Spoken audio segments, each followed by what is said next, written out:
When negative tension cannot stick at you, when the negative meditation of resentful people does not harm you, nor does it weigh you down, nor does it impress you, it automatically bounces back onto their centers.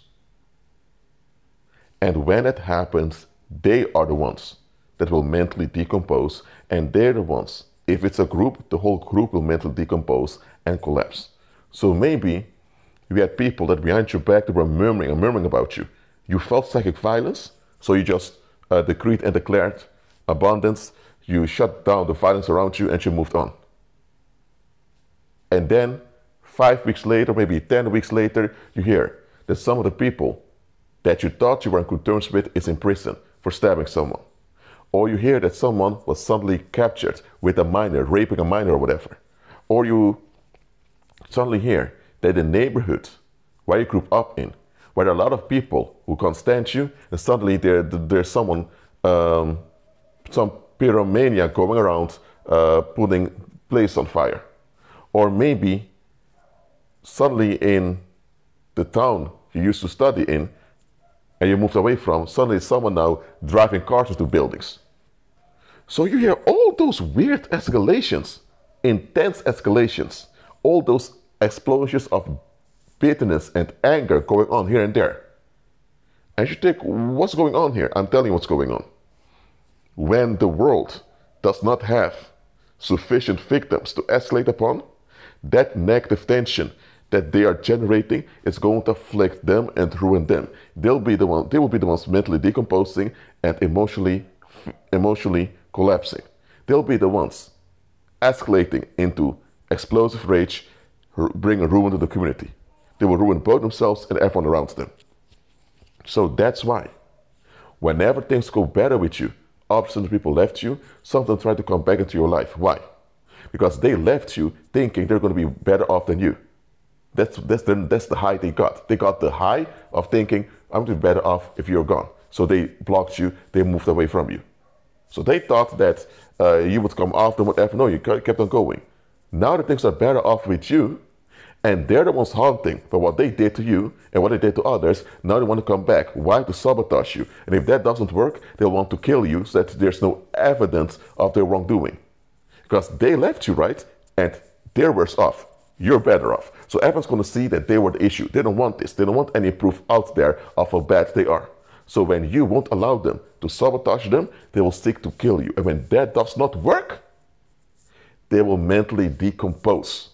And if it's a whole group that is invested against you, the whole group will go down. That's why when you're having your breakthroughs, you often have so much retaliation against you. That's why often when you have your breakthrough, suddenly all types of weird stuff tend to happen. You almost have accidents, you suddenly lose your car keys often, or you suddenly have headaches afflicting you, or you have nightmares. A lot of psychic tension comes on you because things are backfiring on those that are invested against you. And now they want to come after you very hard to stop you, because the more you break through, the worse it will look on them. The more you break through, the worse it will look on them. If they left you or they talked down on you because they thought they're better off, and now you're the one better off, that's going to backfire on them. And the more you achieve in life, the more you break through in life, the more things are going to backfire on them. If someone left you and you finished 1 degree at college, that's one thing. But if you finish 5 degrees after they've left you, that's going to be 5 times humiliation for them. So the more you achieve and the more you break through in life, the more it will backfire on those that left you or on those who discarded you.